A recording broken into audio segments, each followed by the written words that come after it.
Welcome to Just Minding My Business Media.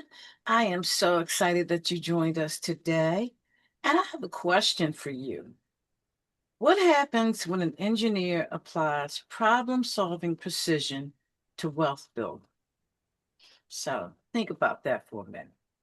Today's guest, Stan Leong, is a private wealth advisor and author of Engineering Your Finances, the Tech Professional's Guide to Strategic Wealth Building. Stan helps engineers and executives in big tech transform complex financial challenges into simple, actionable strategies for retirement and long-term security. With his unique engineer to engineer perspective, he makes financial planning relatable and clear for analytical minds. Get ready to discover how to engineer a confident financial future. Wow. That's a huge jump, Stan. Yeah, thank you. Thank you. What a great introduction. Yes, I always love to talk to people that went like a 365 degree in a whole new direction. I just Yeah, love absolutely. that Yeah. is so. With that being said, how did all that happen? How did you arrive at that point? You're absolutely correct. Being a financial advisor is in almost every way 360 degree, completely different from being an engineer. I did graduate with a master's in electrical engineering. I did computer chip design in the late 90s. Worked for IBM for a couple years, and then I moved out. I was in New York, and I moved out to California to work for Agilent Technologies in 2000. In 2002, I bought my first house out in California. I moved in on a Saturday. Sunday, I sat in my living room, just kind of patting myself on the back, having gotten my first house. I was so proud of myself. Monday, I went to work, and my manager laid me off. And so, stressful time for me financially, right? And I didn't know what to do. Do I, sell the house I just bought, or do I, cash out my 401k and pay my mortgage?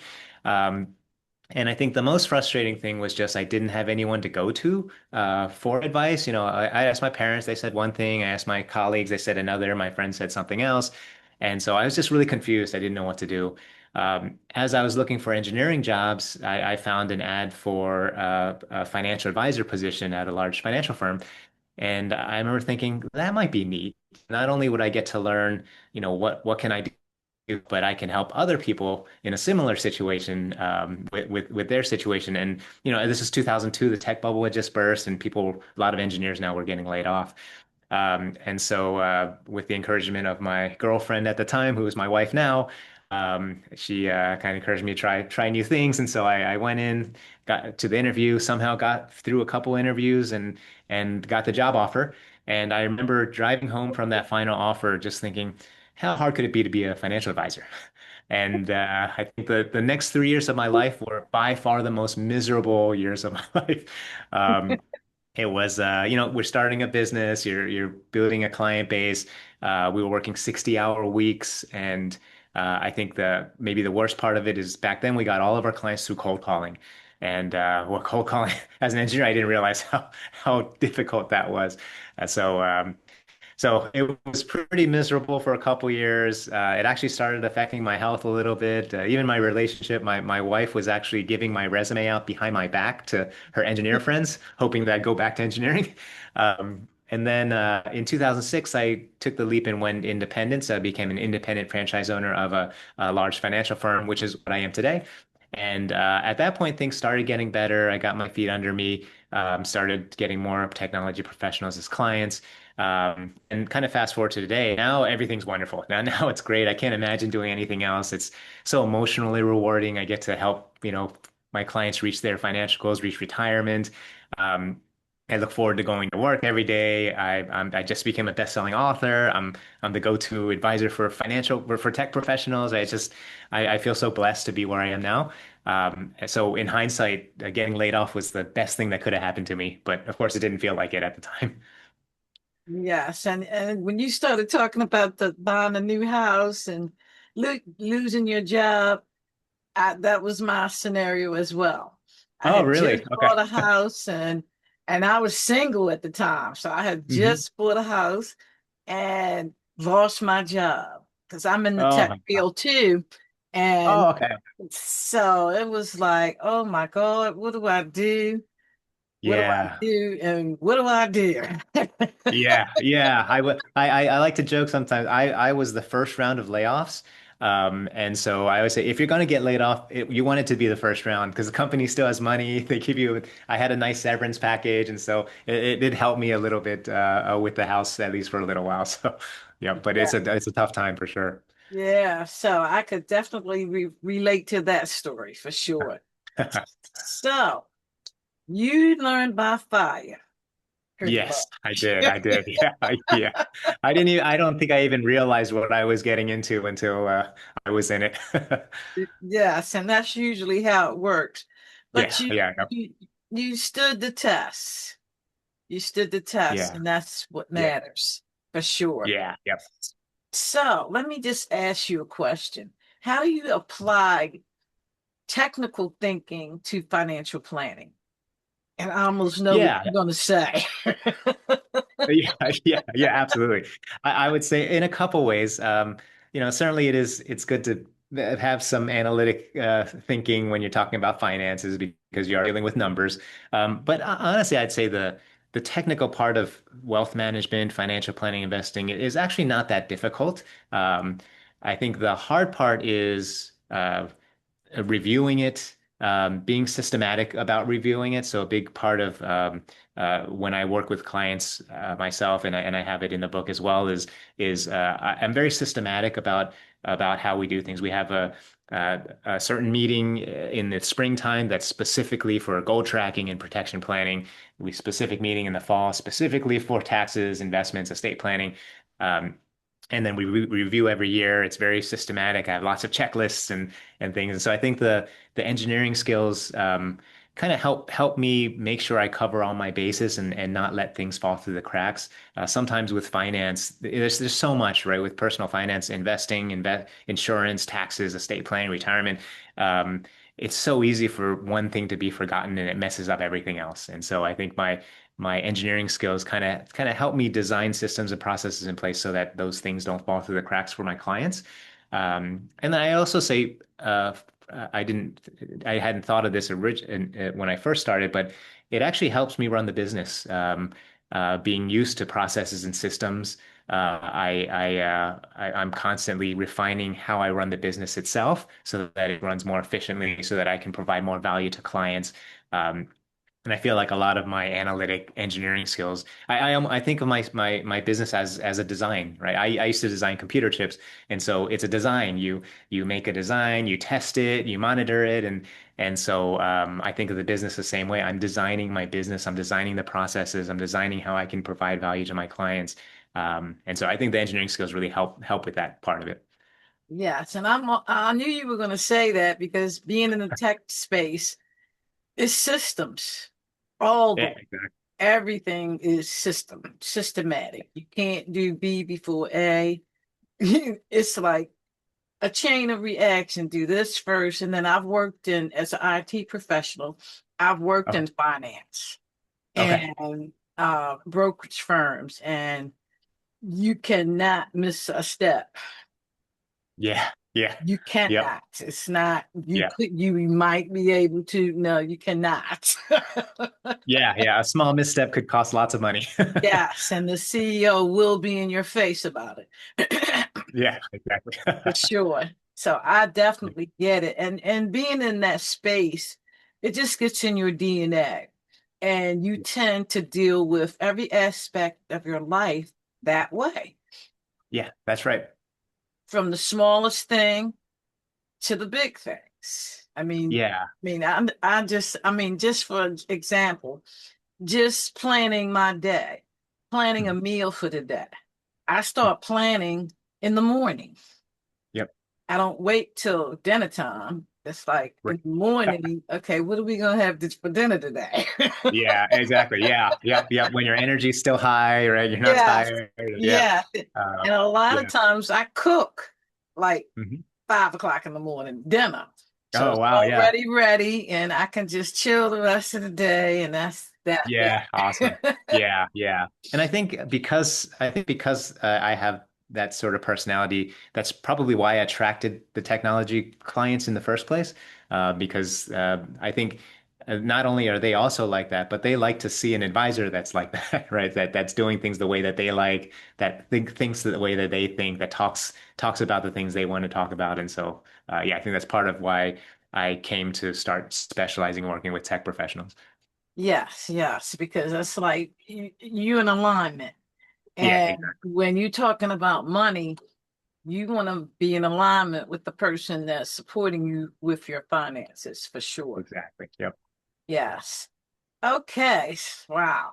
I'm loving this, honestly. This is great. Okay, so why do engineers need tailored strategies for retirement confidence? Yeah, so I think engineers have a lot of unique things about them in that a lot of other industries may not have or may not have as common. Some of them are so one of the big things I see with the engineers and professionals in high tech is they tend to be more aggressive with their investments. Sometimes intentionally, but most of the time not intentionally. Most of the time they don't realize how much risk they have, and so a lot of with me dealing with clients, a lot of times we're basically trying to how do we diversify? How do we take some risk off the table? Especially if you're getting close to retirement, we can't be, we can't have a 50% loss in your portfolio like you could, when you were 20.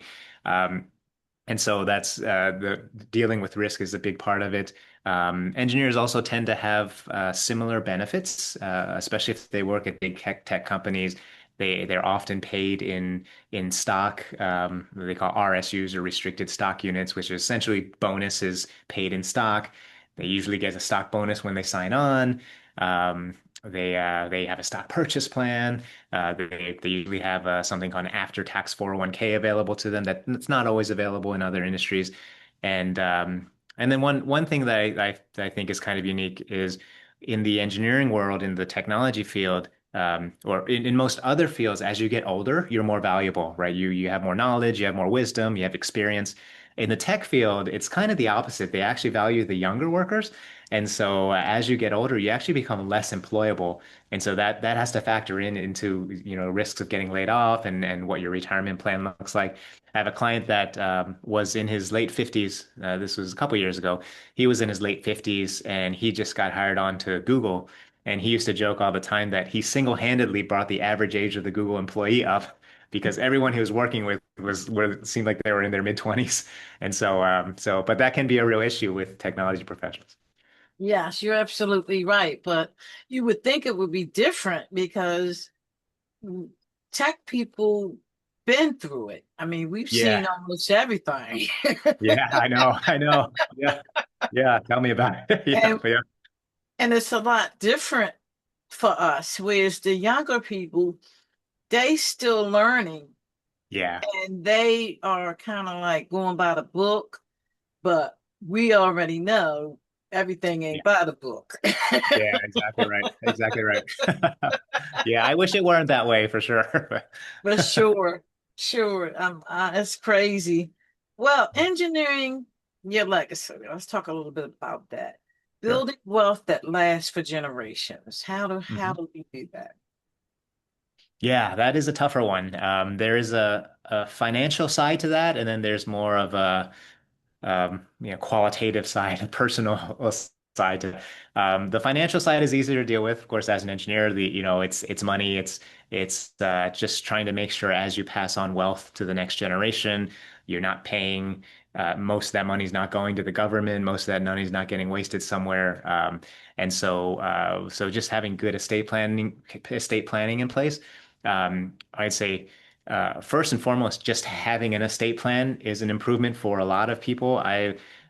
You would think someone with, $5 million, $10 million, the high net worth folks, that they would have an estate plan in place, and a lot of them still don't. Not even just a simple one in place. And so just getting there is a really good start. Um, I had a client that actually in his mid 50s. Children had grown up, still didn't have an estate plan. He was working out at the gym, and he just passed out. There was a doctor right there, luckily, and so the doctor, did CPR, and then called 911. I think there was uh, a police officer that was off duty at the supermarket next door that heard it and like grabbed the paddles, ran over, and so my client was dead for a minute or so. They brought him back. So long story short, he's actually perfectly healthy now. Everything is fine. That was this a couple years ago. And I jokingly said to him after everything was fine, hey, maybe that's a sign that you got to get your estate plan done. And sure enough, next year, estate plan was done. So Yes. sometimes it takes some sort of triggering event. Hopefully not something like that. But sometimes it's like a parent dying or a close relative before they get to it. But yeah, that just taking that first step is a huge one. And then after that, it just kind of depends. The state tax laws keep changing, and so you have to stay on top of it as well. Um, so we recommend making sure every 5 to 10 years, at least it's still up to date. The trustees you have are still the trustees you want, and so forth. And then, of course, there are lots of different financial strategies to try to save as much as you can on the estate planning side. We review beneficiaries annually I do with my clients, and so that's an important as well. There are so many times, especially a new client comes in, you look at a beneficiary, it's still the ex-wife, right? Or it's someone that's no longer around, or it's a sibling because they did it a long time ago and they didn't have kids yet, and so making sure those things are up to date. So those are the financial things. The difficult one really um, is the more the personal side. I think most studies have showed wealth only lasts 2 generations. Third generation ends up not having anything at that point, and so that one I'm not sure I have any answer to. But I know that's a tough one that at least I think just knowing it and having it in mind at least helps clients try to figure out how to manage it, right? Rather than just giving all of your money to your 13-year-old and thinking everything will be great, realizing, hey, we may want some rules, we may want some ways to help them, learn the lessons of life, not have them, struggle too much, but not just give them everything either. So Yeah, because 13, it would not be a good age. no, no, no. Yeah, I mean, you see a lot of the like child celebrities that end up, not having great lives and musicians or whatever, just because they got so much money at a young age. They didn't learn the lessons that the rest of us learn growing up, having purpose in life, having a good social structure, family, and so forth. So yeah, it can definitely be tough. Absolutely. So, Stan, if the tech folks want to get in touch with you, how do they do so? Yeah, so the easiest way, I do have a website, engineeringyourfinancesbook.com. And so on the website, you can get a free copy of my book. There's a free audio version, there's a soft copy, and a hard copy is available on Amazon. But if they want to message me, I'm happy to provide a free hard copy as well. They can reach me at stan@engineeringyourfinancesbook.com. Okay, okay. So now let's talk about the book. Okay. Let's talk about that. So what can um engineers or tech people expect in the book? Yeah, so I kind of wrote the book from the perspective of mistakes people make, especially tech professionals. I remember I had lunch a couple years ago with a client of mine, tech professional, and also a good friend of mine, and I asked him why he worked with me, and he said, "I the reason I work with you is I want to avoid that one big mistake with my finances." And so I said, "Oh, great. Well, what's that big mistake?" And he said, I don't know. I have no idea what the big mistake is, but I know I don't want to make it. And that's why I hired you. And so I kind of had that in mind as I was writing the book. I was trying to reach more people, more tech professionals, and just try to get more people to avoid or lessen the mistakes that tech professionals make. I've seen them all, right? I've been doing this 20 some years, so I've seen all the mistakes that can be made, and just try to reach more folks and have them prevent making those mistakes. From a timeliness standpoint, too, I felt like it was a good idea from stance that we're in the information age, right? Lots of information on the internet. social media, and most of it is good, right? Most of it is good information. Podcasts like this, you're trying to get good information out to people. Um, but then there's also a lot of bad information, and it's really hard to tell the difference between the two. Um, I actually had a client a couple years ago. I recommended a relatively straightforward tax strategy for them. I got an email a week later from their CPA, kind of lecturing them about how they can't do that. It's going to cost them all these taxes and penalties and this and that. And then he referenced a online article that supported what he was arguing. So I read the article, and it turns out the article was written like in 2012. And the article was right for 2012, but since then, lots of tax laws have changed, and so that 2012 article no longer applies to 2025 or 2026. And so if a CPA can get confused about taxes because of all the information's out there, I can imagine just a normal person trying to plan their retirement, how confusing that is. So I wanted the book as a way to also kind of cut through the noise of all the information out there and get people to the answer a little bit quicker. Yes, because it is a lot of noise because I'm in the process of getting a trust done. And Oh, of course, I had to Google and look up yeah, information but at the end of the day, the information that I found, I took it to my attorney and asked questions yeah, because everything, like you said, on the internet is not all good information. So yeah, that's the way I do it. I'll do yeah, my little homework, but then I'm gonna ask to make sure, is this yeah. is this the right thing or is this some old stuff?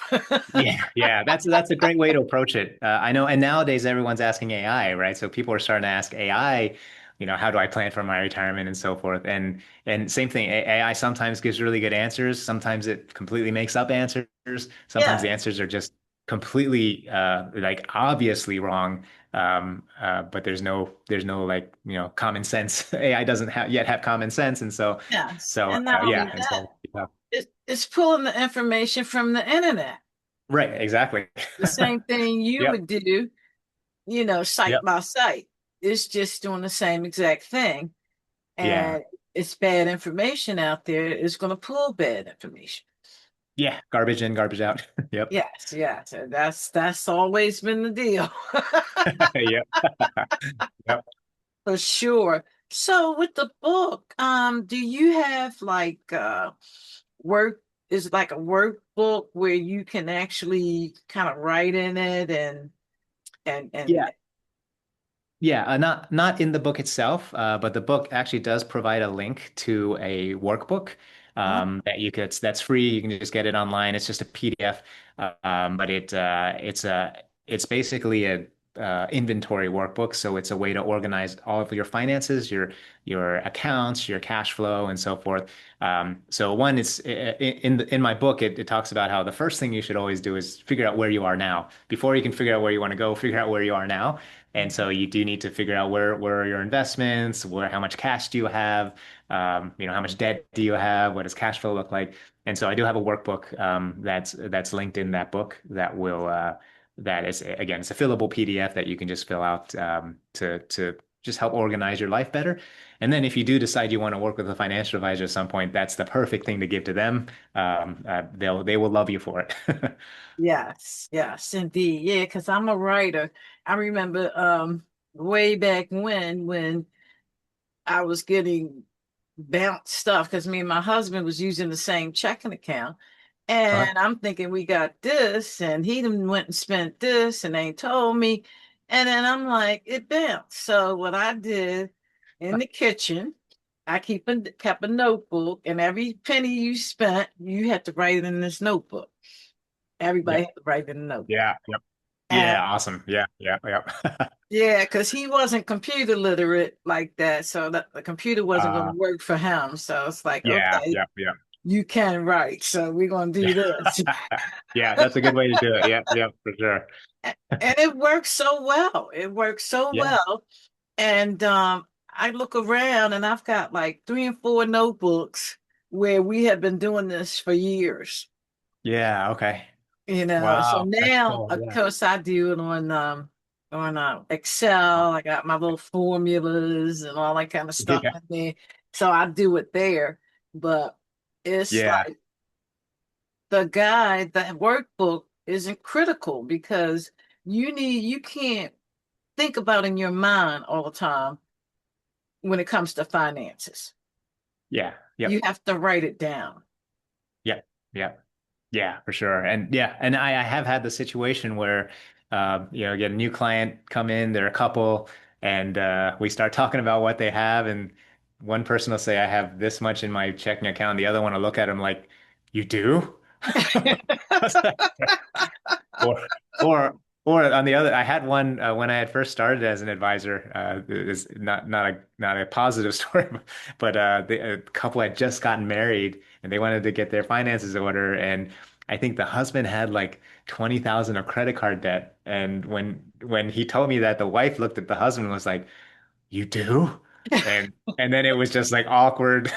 The rest of the meeting was a little awkward. So yeah, that definitely happens.